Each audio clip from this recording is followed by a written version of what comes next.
পাটগ্রাম উপজেলার সেই আলোচিত দহগ্রাম ইউনিয়নের আঙ্গুরপোতা 0 কিলোমিটার। এই জায়গাটিতে এই যে শেষ বাড়িটি, এই শেষ বাড়িটির এই সীমান্তের পাশেই যে ঘটনাটা ইতিমধ্যে চাউর হয়েছে যে বিএসএফকে আটক করা হয়েছে, এবং এই যে রাস্তাটা এটি বাংলাদেশের রাস্তা।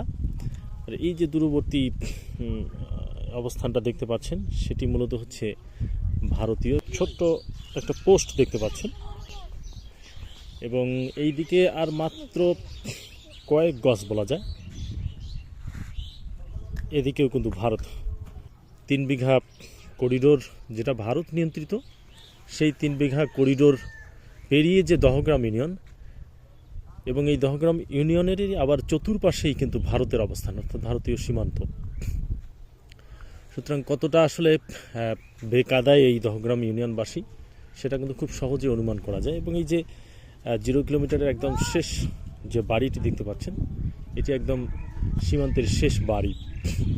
এবং যে বিএসএফকে আসলে বিজেপি আটক করেছিল ঠিক ভোরবেলায়, আমরা যদি বলি যে সীমান্তের যে আইন, আন্তর্জাতিক আইন, এটা রীতিমতো আন্তর্জাতিক আইনকে লঙ্ঘন করে সেই বিএসএফ